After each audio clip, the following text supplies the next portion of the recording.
د کہانی شروعات د ریلوے سټیشن نه کیږي چې په هغې کې د ریل په راتلو کې نیمه ګنټه پاتې دغلته یې وجنې چې د هغې نوم روزا وي هغه د ریل په انتظار کې وده شي هغې ته را پته نه وه چې د هغې دا لږه شان دمه به دا کوم ځای ته ورسوي د هغې سترګې په نیمه شپه کې کلو شي او په دې سره چې کوم سټیشن لږ ساعت مخکې د خلکو نه ډک اوس په مکمله توګه خالي دی د خپو نیز ځمکه وتښتي دا په یره کې د بر خواله ورشي خو په حیرانتیا سره هغه هم تاله دا چغې ووهي د هدایاتو ځای وډبوي خو دغه ځای د عملي ټیم ختم شوي او اوس دغلته څوک هم نو مسله دا وه چې د دې نه خپل موبایل هم په دفتر کې پاتې شوی او اوس یې د بار نه هم مدد نشو راغوښتلی په دې وارخطایۍ کې دا د اخري ریل आवाज ووري او په منډه باندې بغیر د څه سوچه په هغې کې داخله شي د لږه ساسمه شي چې بچ شوم خو په لږه ناسته باندې دې ته رایاد شي چې ما ته خو دا پته هم نشته چې دا کوم خوا روان دی او د معلومات دپاره ډرایور ته ور وډبوي خو هغې ته هېڅ قسمه څه جواب میلو نه شي د معلومات دپاره د ریل بلې ډبې ته ووړي چېرته چې دې ته یو عجیبه احساس وشي یو کس دې ته بیټري ووهي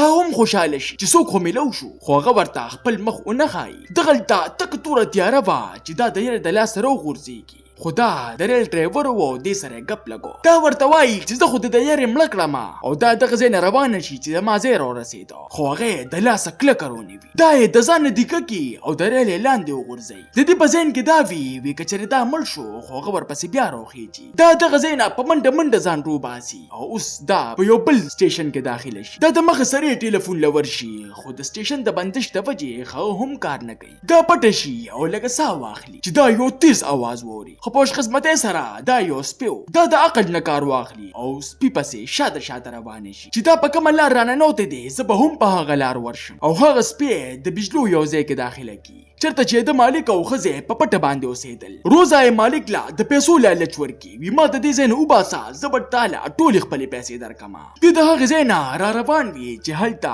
د سپي مالکه څه ویری چغې ووهي خو دوی ډېر لرې راغلي د دوی هغې سړي ته پام شي کوم چې روزا لږ ساعت مخکې راغورځولی و دوی یې راوچت کړي چې په دې کې د هغه سپی د وینو لت پت راشي مالک یې پوهه شي چې خامخا څه شوي دي او خپلې ښځې پسې را روان شي چې په لاره کې وینه وویني داسې وینه لکه چې چا یو انسان راښکلي د ده بدن نه ساه ختمه شي خو بیا پکې همت را پیدا شي په دې سوچ چې څه کېدل هغه به هسې هم شوي بل طرف ته روزا هغه زخمي کس ته ناسته وي چې دا حالت ورته واره په خرابېدو وي او مړ شي او دا ته یې رامنډه کړي خو څنګه چې ریل له راورسي نو دغلته ورته د سپي مالک هم میلو شي چې یو څیز یې د دې د سترګو وړاندې اوچت کړي دا منظر دومره خوفناک چې دا صرف منډې وخي او په ځان پوهېږي نه او په دغې منډو کې په ګودام کې داخله شي کوم چې یو تاخانه کې دغلته توره تیاره شي چې دې ته احساس وشي که ما پسې هم راغی او د خپل ځان د بچ کولو دپاره خپله بیټري مړه کړي او یو ګوټ ته کښېني اوس څنګه چې په لږ ساعت مخکې رڼا بله کړي نو هغه څیز یې په خوا کړي د هغه شکل دومره یېرېدونکي چې دا بېهوشه شي او چې کله په هوش کې راشي نو ځان د اوبو په جیل کې مومي چې نګراني یې هغه عجیبه مخلوق کوله دا شی څه وخت مخکې یو انسان و چې ډېر وخت په تاخانه کې په اوسېدو سره یې داسې شکل اختیار کړی و دلته دې سره نور هم کسان قید وي او چې کم کس پکې مري نو دې بیا چېرته بل ځای ته وړي دغلته یو کس روزا ته وایي چې دا قیدخانه د ښکته نه کولو ده که چېرې ته دې د لاندې نه ووتې نو بچ کېدی شي چې روزا ورته په جواب کې وایي چې ته ولې داسې نه کوې چې هغه ورته ووایي که چېرې ما له لامبو راتله نو زه به وختي تللی ومه په دې کې هغه کس راشي چې دغه تور سړی د مړ کېدو ډرامو کې او روزا یو سنډل راواخلي او هغه یې په سترګه کې ومنډي چې درد د لاسه هغه راپروزي او روزا هغه سړی راخلاص کړي او دواړه دغه ځای نه په منډه شي چې یوې کمرې ته ورسي دغه کمره داسې خوشې وي که چېرې د 50 کالو راسې پکې څوک هم نه وي داخل شوي او په یو کټ کې هغه ښځه پرته وي کومه چې لږ ساعت مخکې مړه شوې وه ده د هغه وجود کټ کړی وي چې داسې ته معلومه شي چې دا صرف قاتل نه بلکې یو ذهني بیمار هم دی بیا دوی په لږ شان مزل سره د وتو لاره وویني خو چې څنګه یې ور کولو کړي نو د هغې مخې ته یو دیوال و خو دغه دیوال دومره پوخ نه و او په لتو کې دی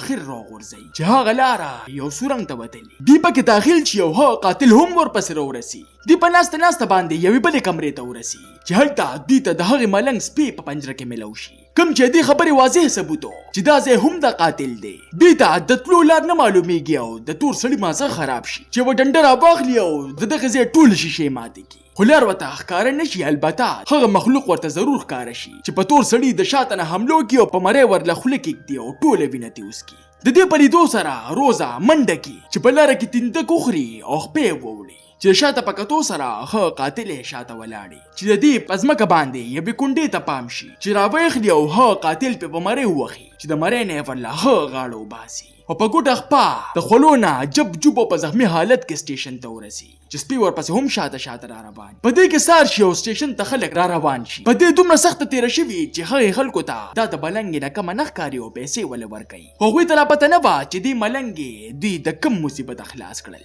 تاسو ته دا نننۍ کهاني څنګه ولګېده؟ ما ته خپله قیمتي رای په کمنټ کې ضرور راکړئ. ملاویږو به په یو نوي ویډیو سره. ما له راکړئ اجازت. بای بای.